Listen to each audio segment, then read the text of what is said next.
ಬಿಸಿಯೂಟ ಕಾರ್ಮಿಕರಿಗೆ ಮಾಸಿಕ ವೇತನವನ್ನ 7,000ಕ್ಕೆ ಏರಿಸುವುದು ಸೇರಿದಂತೆ ತಮ್ಮ ವಿವಿಧ ಬೇಡಿಕೆಗಳ ಈಡೇರಿಕೆಗೆ ಆಗ್ರಹಿಸಿ ಜುಲೈ 10ರಂದು ಬಿಸಿಯೂಟ ಸ್ಕೀಮ್ ನೌಕರರು ನಗರದ ಗೋಪಿ ವೃತ್ತದಿಂದ ಜಿಲ್ಲಾಧಿಕಾರಿ ಕಚೇರಿವರೆಗೆ ಬೃಹತ್ ಪ್ರತಿಭಟನಾ ಮೆರವಣಿಗೆ ನಡೆಸಿ ಜಿಲ್ಲಾಧಿಕಾರಿಗಳ ಕಚೇರಿ ಮುತ್ತಿಗೆ ಹಾಕಲಾಗುವುದು ಎಂದು ಬಿಸಿಯೂಟ ಕಾರ್ಮಿಕರ ಸಂಘದ ಜಿಲ್ಲಾಧ್ಯಕ್ಷೆ ಹನುಮಮ್ಮ ತಿಳಿಸಿದರು. ಇಂದು ಸುದ್ದಿಗೋಷ್ಠಿಯಲ್ಲಿ ಮಾತನಾಡಿದ ಅವರು, ಜಿಲ್ಲೆಯಲ್ಲಿ ಸುಮಾರು 4,500ಕ್ಕೂ ಹೆಚ್ಚು ಬಿಸಿಯೂಟ ಕಾರ್ಮಿಕರಿದ್ದು ರಾಜ್ಯದಲ್ಲಿ 1,18,000ಕ್ಕೂ ಹೆಚ್ಚು ಬಿಸಿಯೂಟ ಕಾರ್ಮಿಕರಿದ್ದಾರೆ. ಸರ್ಕಾರಗಳು ಬದಲಾಗ್ತಾ ಇದ್ರು, ನೀತಿಗಳು ಬದಲಾಗ್ತಿಲ್ಲ.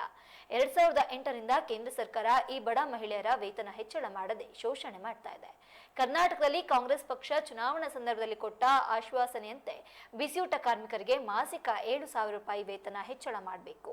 ಈಗಾಗಲೇ ಕೆಲಸ ಮಾಡ್ತಿರುವ 6 ಗಂಟೆ ಕೆಲಸದ ಅವಧಿಯ ಸುತ್ತೋಲೆ ಹೊರಡಿಸಬೇಕು. ಮಾಸಿಕ ಪಿಂಚಣಿ 10,000 ಕೊಡಬೇಕು. ಎಲ್ಲಾ ಜಿಲ್ಲೆಗಳಲ್ಲಿ ನಿವೃತ್ತಿ ಹೊಂದಿದ ನೌಕರರಿಗೆ ಇಡಿಗಂಟು ಹಣವನ್ನ ತಕ್ಷಣ ಬಿಡುಗಡೆ ಮಾಡಬೇಕು. ಉತ್ತರ ಪ್ರದೇಶ ಮತ್ತು ಪಂಜಾಬ್ ರಾಜ್ಯದ ಉಚ್ಚ ನ್ಯಾಯಾಲಯ ತೀರ್ಮಾನಿಸಿದಂತೆ ವರ್ಷದ 12 ತಿಂಗಳು ಕೆಲಸ ಮತ್ತು ಕನಿಷ್ಠ ಕೂಲಿ ಜಾರಿ ಮಾಡಬೇಕು ಎಂದು ಆಗ್ರಹಿಸಿದರು.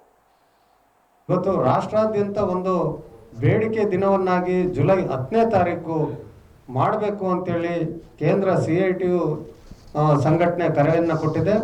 ಅದರ ಭಾಗವಾಗಿ ನಾವು ಇಲ್ಲಿ ಗೋಪಿ ವೃತ್ತದಿಂದ ಒಂದು ಮೆರವಣಿಗೆ ಮುಖಾಂತರ ಬಂದು ಜಿಲ್ಲಾಧಿಕಾರಿಗಳ ಕಚೇರಿ ತಲುಪಿ ಅಲ್ಲಿ ಧರಣಿಯನ್ನ ಮಾಡ್ತಾ ಇದ್ದೀವಿ. ಅವತ್ತು ಕಪ್ಪು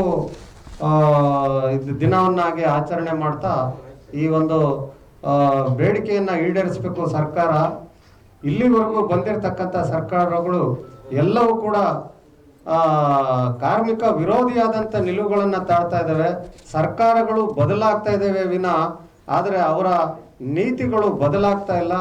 ಎರಡೂ ಕೂಡ ಕಾರ್ಮಿಕ ವಿರೋಧಿಯಾದಂಥ ನಿಲುವುಗಳನ್ನು ತಾಳ್ತಾ ಇದ್ದಾರೆ ಅಂತೇಳಿ ನಾವಿವತ್ತು ನೇರವಾಗಿ ಆರೋಪವನ್ನು ಮಾಡ್ತಾ ಇದ್ದೇವೆ.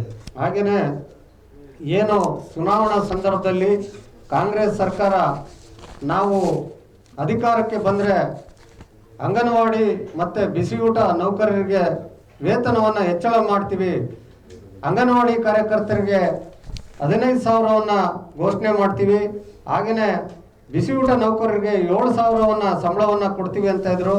ಎಲ್ರಿಗೂ ನಮಸ್ಕಾರ ಇದ್ದೀವಿ. ಹಲವಾರು ಬಾರಿ ಕೇಂದ್ರ ಸರ್ಕಾರಕ್ಕೆ ನಾವು ಮನವಿ ಕೊಟ್ಟಿದ್ವಿ. ದೆಹಲಿ ಮಟ್ಟದಲ್ಲಿ ಹೋರಾಟ ಮಾಡಿ ಮತ್ತು ವಿಭಾಗ ಮಾಡಿಕೊಂಡು ರಾಜ್ಯದಲ್ಲಿ 4 ಭಾಗ ಮಾಡ್ಕೊಂಡು ಹೋರಾಟ ಮಾಡಿದ್ವಿ. ಕೇಂದ್ರ ಸಚಿವರ ಜೊತೆ, ಕೇಂದ್ರದ ಮಂತ್ರಿಗಳ ಜೊತೆನೂ ಸಹ ಭೇಟಿ ಮಾಡಿ ಬಜೆಟಲ್ಲಿ ಏನಾದರೂ ಮಾತಾಡ್ತಾರೆ ಅಂತೇಳಿ ತೊಗೊಂಡ್ವಿ. ಆದರೆ ಏನೂ ಸಹ ಕೇಂದ್ರ ಸರ್ಕಾರ, ರಾಜ್ಯ ಸರ್ಕಾರ ಇದುವರೆಗೂ ಸ್ಕೀಮ್ ನೌಕರ ಬಗ್ಗೆ ತಲೆ ಕೆಡಿಸ್ಕೊಂಡಿಲ್ಲ. ಹಾಗೆ ಇಸ್ಕಾನ್ ಅಂಥ ಸಂಸ್ಥೆಗಳಿಗೆ ಬಿಸಿ ಊಟವನ್ನು ಈಗ ರಾಜ್ಯ ಸರ್ಕಾರವೂ ಸಹ ಕೈ ಜೋಡಿಸ್ತಾ ಇದೆ.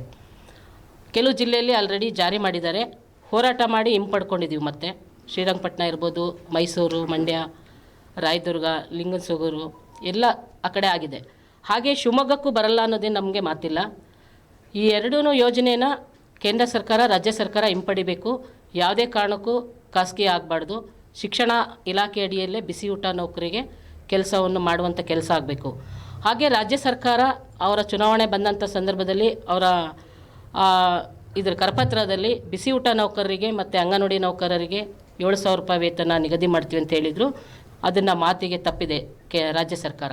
ಹಾಗಾಗಿ ಹಲವಾರು ಬೇಡಿಕೆಗಳನ್ನ ಇಟ್ಟು ನಾವು ಜುಲೈ 10ಕ್ಕೆ ಸ್ಕೀಮ್ ನೌಕರು, ಬಿಸಿಯೂಟ ನೌಕರು ಅಂದರೆ ಎಲ್ಲರೂ ನಮ್ಮ ಜಿಲ್ಲೆಯಲ್ಲೂ ಸಹ ಸಾಥ್ ಕೊಟ್ಟು ಬಿಸಿಯೂಟ ಕೇಂದ್ರಗಳನ್ನ ಬಂದ್ ಮಾಡಿ ಗೋಪಿ ಸರ್ಕಲಲ್ಲಿ ಪ್ರತಿಭಟನೆ ಶುರು ಮಾಡಿಕೊಂಡು ಜಿಲ್ಲಾಧಿಕಾರಿ ಕಚೇರಿಯನ್ನು ಮುತ್ತಿಗೆಯನ್ನು ಹಾಕ್ತೇವೆ. ಅದರೊಟ್ಟಿಗೆ ಎಲ್ಲ ನಾವು ನಿಮಗೀಗ ಕರಪತ್ರದಲ್ಲಿದೆ ನಮ್ಮ ಬೇಡಿಕೆಗಳನ್ನ ದಯವಿಟ್ಟು ಎಲ್ಲ ನಮ್ಮ ಪತ್ರಿಕಾ ಮತ್ತು ಮೀಡಿಯಾದವರೆಲ್ಲರೂ ಹೆಚ್ಚಿನ ಸಂಖ್ಯೆಯಲ್ಲಿ ತೋರಿಸ್ಬೇಕು.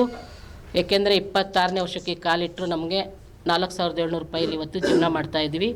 ಹಾಜರಾತಿ ಅಂದರೆ ಈಗ ಏನು ನಮ್ಮ ಶಾಲೆಯಲ್ಲಿ ಮಕ್ಕಳ ಸಂಖ್ಯೆ ಕಮ್ಮಿ ಆದರೆ ಅಡುಗೆ ಸಿಬ್ಬಂದಿಯವ್ರನ್ನ ತೆಗಿತಾ ಇದ್ದಾರೆ, ಅದನ್ನು ನಿಲ್ಲಬೇಕು ಅನ್ನೋದು.